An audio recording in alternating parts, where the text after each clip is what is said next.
ఒకటి ఆత్మవిశ్వాసం రావాలి, రెండు పీస్ ఆఫ్ మైండ్ ఉండాలి. ఈ రెండు ఎప్పుడు జరుగుతాయి? వెళ్ళినటువంటి పిల్లలకు ఒక మంచి వాతావరణం ఉండడం, కంపారేటివ్ ఎన్విరాన్మెంట్ కానీ బాగుండడం, అక్కడ ఫ్రెండ్లీ వాతావరణం ఉండడం, దాంతోపాటు ఏదో కొత్తది నేర్చుకున్నా అనేటటువంటి ఉత్సాహం ఉండడం. అయితే ఇది అన్ని సందర్భాల్లో సాధ్యపడదు. పైగా నేను ఎంపీగా ఎమ్మెల్సీగా పనిచేస్తున్నాను, కొన్ని ప్రభుత్వాలను దగ్గర నుండి చూస్తున్నా కాబట్టి హాస్టల్స్ అంటే చాలా పేదరికం ఉంది. అక్కడ ఉండేటటువంటి పిల్లలు, ఆ పేద పిల్లలు వారి ఇంట్లో చదువుకునే వాతావరణం లేదు కాబట్టి హాస్టల్స్ పెట్టడం మంచిదే. కానీ ఈ హాస్టల్స్ పెట్టడం వల్ల మరి పర్మనెంట్గా తల్లిదండ్రులకు పిల్లలకు దూరం పెరుగుతున్నదా? వారికి వచ్చేటటువంటి ఇమోషనల్ గ్యాప్ ఏంది? మరి అంగన్వాడీలో మనం 0 to 5 బాగా చదువు చెప్పాలి అని అనుకుంటున్నాం. ఆ టైంలో పొద్దున్న సాయంత్రం వరకు కొంతమంది పిల్లల్ని అంగన్వాడీలు ఉంచుతున్నాం. అది కూడా కరెక్టేనా? అప్పుడు వాళ్ళ మీద పడేటటువంటి మానసిక పరిస్థితి ఏంటిది? నేను చాలా మందిని చూసినా అండి, ఇప్పటికి కూడా అంటే కోడన్లు అత్తల్ని దెప్పి పొడుస్తుంటారు అన్నట్టు. ఇది మన తెలంగాణలో నేను చాలా ఇళ్ళల్లో విన్నా. మీకేంది, మీ కొడుకుని హాస్టల్లోనే ఉంచిరు, మొత్తానికి ఆయనకు ఇంటి తిండి తెలియదు, ఇంటి వాసన తెలియదు అని కోడళ్ళు అత్తని దెప్పి పొడుస్తుంటారు. అది నేను చాలా సందర్భాల్లో చాలా కుటుంబాలలో గమనించిన. ఎందుకంటే సరే మంచి పాఠశాల కోసం, మంచి విద్య కోసం 5th క్లాస్ నుంచి 12th వరకు, డిగ్రీ వరకు పోతే డిగ్రీ దాటిపోయినంటే వాళ్ళు మన దగ్గర ఉండే అవకాశమే లేదు. సో కుటుంబ బాంధవ్యాల మీద ఎటువంటి ఎఫెక్ట్ పడుతుంది అనేటటువంటి అంశాల మీద వారి అభిప్రాయాలను పంచుకోవాల్సిందిగా John Hemanth Kumar sir, child psychologist గారు మాట్లాడతారా సార్? టైం ఉందా? మాట్లాడవాళ్ళు లాస్ట్లో ఇది నాకు ఉన్నటువంటి చాలా sir. Okay, next concern sir, దాని మీద మీరు అడ్రస్ చేయవలసిందిగా కోరుతున్నాను. అదేవిధంగా ఇప్పుడు రవికిరణ్ సార్ మీరు మాట్లాడతారా? రవికిరణ్ సార్ రిటైర్డ్ టీచరు, పిఆర్టీయూకి అధ్యక్షులుగా చేశారు. ఎక్స్టెన్సివ్ నాలెడ్జ్ ఉన్నది. రవికుమార్ సార్ మాట్లాడవలసింది కోరుతున్నాను. రవికిరణ్ సార్. నా పేరు రవికిరణ్, పిఆర్టీయూ స్టేట్ జనరల్ సెక్రటరీగా చేసినాను. అట్లాగే జేఏసీ కో చైర్మన్, ఎంప్లాయీ జేఏసీ కో చైర్మన్గా చేసినాను. ఈ టీజేటీఎఫ్ ఏదైతే తెలంగాణలో విద్యని బలోపేతం చేయాలన్నటువంటి సంకల్పంతో ఏర్పాటు చేసి కృషి చేస్తున్నందుకు వారిని అభినందిస్తూ, అదేవిధంగా వారిని ప్రోత్సహిస్తూ, మరి తెలంగాణలో విద్య బాగా బడుగు బలహీన వర్గాలకు అందాలా, అదేవిధంగా బాలికలకు కూడా మంచి విద్య అందాలనే సంకల్పంతో ఈ కార్యక్రమానికి ప్రోత్సాహం ఇస్తున్నటువంటి కవితమ్మకు కూడా ధన్యవాదాలు తెలియజేస్తున్నాను. మరి మనకి కేజీ నుంచి పీజీ వరకు విద్య అనుకున్నాం, మంచి విద్య అందాలని. మంచి విద్య అందాలి అంటే అసలు దీనికి ముందు కేజీ నుంచి ప్రైమరీ ఎడ్యుకేషన్లోనే గట్టి ఫౌండేషన్ పడాల. వితౌట్ ఫౌండేషన్ హయ్యర్ స్టడీస్కి వెళ్ళిన తర్వాత ఏ రకంగానూ ఉపయోగపడేటటువంటిది ఉండదు. ఇంతకుముందే మనం మిత్రులు మాట్లాడేటప్పుడు చెప్పారు, హయ్యర్ క్లాసెస్కి వెళ్ళిన తర్వాత గుణింతాలు రావు, లెక్కలు రావు, అక్షరాలు రావు, రాయమంటే తప్పులు రాస్తున్నారు అనేది. అది ప్రాథమిక విద్యలో మంచి విద్య అందాలి అంటే ఒక అంశం మీద ఆధారపడి లేదు. ఇది ఒకటి తల్లిదండ్రుల యొక్క స్థితిగతులు.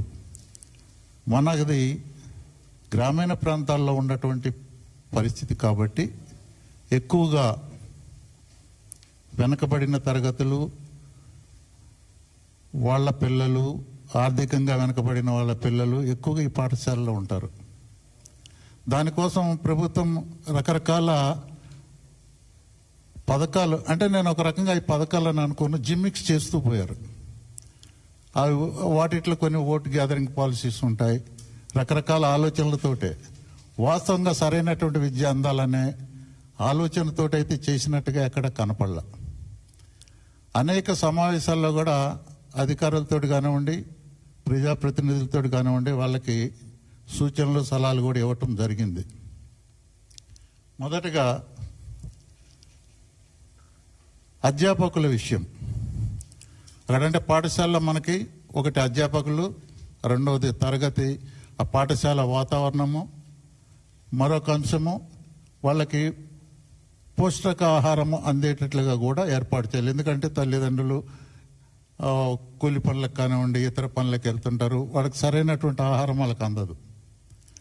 వీటి విషయంలో అక్కడ ఏం జరుగుతుందనేది మరి గవర్నమెంట్ చెప్పినారు. 1 సంవత్సరం వాళ్ళు నిజంగా పాఠశాలలో ఉంటే వాళ్ళకి బాధలు ఏంటనేది తెలుస్తాయి.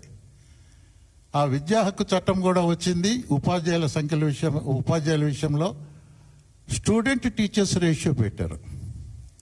స్టూడెంట్ టీచర్స్ రేషియో ఎప్పుడు మనకి అప్లికబుల్గా మంచిగా ఉంటుందంటే, ఒక తరగతిలో ఎక్కువ మంది పిల్లలు ఉంటే సెక్షన్స్ చేయడానికి మాత్రం ఉపయోగపడుతుంది. కానీ 5 తరగతులు ఉన్న పాఠశాలలో స్టూడెంట్ టీచర్స్ రేషియో పెడితే కనుక ఏ రకంగా బోధిస్తారనేది మనం ఆలోచన చేయాలి.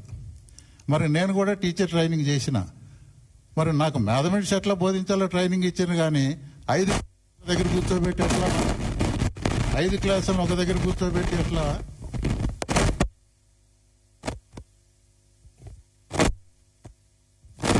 బాబా సెట్ చేయం ఈ మైక్ ఇవ్వండి.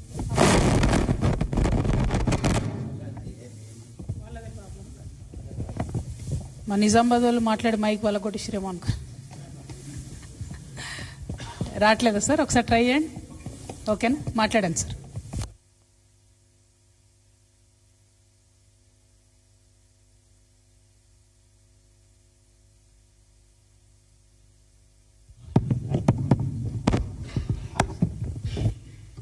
అయితే మనకి ట్రైనింగ్లో 5 తరగతులు ఒక దగ్గర కూర్చోబెట్టి ఎట్లా టీచింగ్ చేయాలి ఏ టీచర్కి నేర్పాల. తర్వాత అది మనకి గమనించాల్సింది ఒకటి ముఖ్యమైనటువంటి అంశం ఏంటంటే, కేజీలో కానివ్వండి, ఫస్ట్ క్లాసులో కానివ్వండి, సెకండ్ క్లాసులో కానివ్వండి, స్టూడెంట్కి ఇండివిజువల్ అటెన్షన్ ఉండాలి. ఒక టీచర్ని పెట్టి 5 క్లాసుల్లో ఈ చిన్న క్లాసుల పిల్లల్ని మేము గమనించడం. ఒక యాజ్ ఏ యూనియన్ లీడర్గా కేరళ ఇటు కొన్ని రాష్ట్రాలకు పోయినప్పుడు ఎడ్యుకేషన్ దాని మీద 1వ తరగతి పిల్లలకి మనం ఏదైనా రాసి ఇట్లా పెట్టినామనుకోండి, మనం చివరాడికి రాసే లోపల మొదటవాడు చెరిపేసుకుంటాడు. వాడికి ఎప్పుడు అక్షరాలు రావాలా, ఎప్పుడు నేర్పుతారు, మళ్ళీ అమ్మటే అరగంటకే 2వ తరగతికి ఆ టీచర్ వెళ్ళాలా, మళ్ళీ అరగంటకే 3వ తరగతికి ఆ టీచర్ వెళ్ళాలా. అందుకని ఎప్పుడు కూడా స్టూడెంట్ టీచర్స్ రేషియో తోటి చేయకూడదు. ప్రభుత్వం ఏం ఆలోచన చేస్తుందంటే, అంతసేపు ఈ ఎడ్యుకేషన్ మీద మనకు వచ్చేటటువంటి ఇన్కమ్ ఏంటి, ఆబ్కారీ దాని మీదనో రిజిస్ట్రేషన్ దాని మీద బ్రహ్మాండంగా ఇన్కమ్ వస్తుంది, రిఫార్మ్స్ దాంట్లో చేసి డబ్బులు ఎట్లా తీసుకోవాలన్నది. కానీ దీని మీద ఏమో ఖర్చు పెట్టాలా. కానీ ప్రభుత్వం ఆ రకంగా ఆలోచించకూడదు.